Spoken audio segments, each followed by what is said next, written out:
Mister Danam Nagender సాబ్ బిచ్చగానివి నువ్వు, అది మేమన్నే.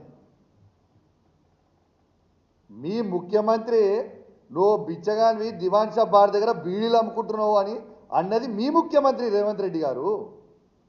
బిచ్చగాను అనేది నువ్వు, మేం కాదు కదా. పూటకో పార్టీ పూటకో మాట ఉండేటోనివి నువ్వు కదా. కాంగ్రెస్ పార్టీలో ఉన్నావు, దాని తర్వాత తెలుగుదేశం పార్టీ పోయినావు, దాని తర్వాత మళ్ళీ కాంగ్రెస్ పార్టీకి వచ్చినావు, మళ్ళీ తర్వాత మళ్ళీ బీఆర్ఎస్ పార్టీకి వచ్చినావు, మళ్ళీ కాంగ్రెస్ పార్టీ పోయినావు.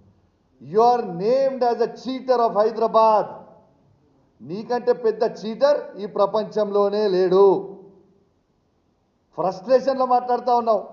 మొన్న ఈ పార్టీలో చీట్ చేసి పోయి కాంగ్రెస్ పార్టీ నుంచి సికింద్రాబాద్ పార్లమెంట్గా చేస్తే ప్రజలు నీకు బుద్ధి చెప్పిర్రు.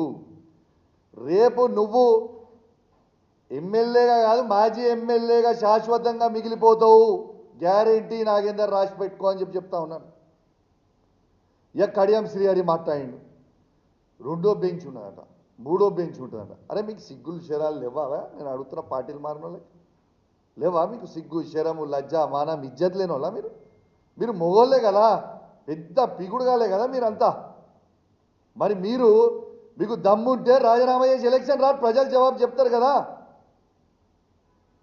కడియం శ్రీహరి గారు పచ్చి మోసగాడు. ఏదో నేను పెద్ద క్యారెక్టర్ మనిషిని, నాకు బాగా క్యారెక్టర్ ఉందని చెప్పుకొని బిల్డప్ ఇస్తాడు. ఆయనంత పెద్ద చీటర్ని ఈ ప్రపంచంలో నేను చూడలేదు. ఎందుకంటే పార్లమెంట్ క్యాండిడేట్గా మేము డిక్లేర్ చేసినప్పుడు పొద్దున వస్తాడు, కేసీఆర్ గారి దగ్గర బ్యాగులు తీసుకొని పోతారు, సాయంత్రం పోతాడు, పోయి కండవ కప్పుకుంటాడు కాంగ్రెస్ పార్టీ. ఇదా నీ character? You are a cheater, you are a characterless fellow. నీకు క్యారెక్టరే లేదు. ఇంకా నువ్వు ఏదో పెద్ద నీతులు మాట్లాడాల్సిన అవసరం ఏం లేదు.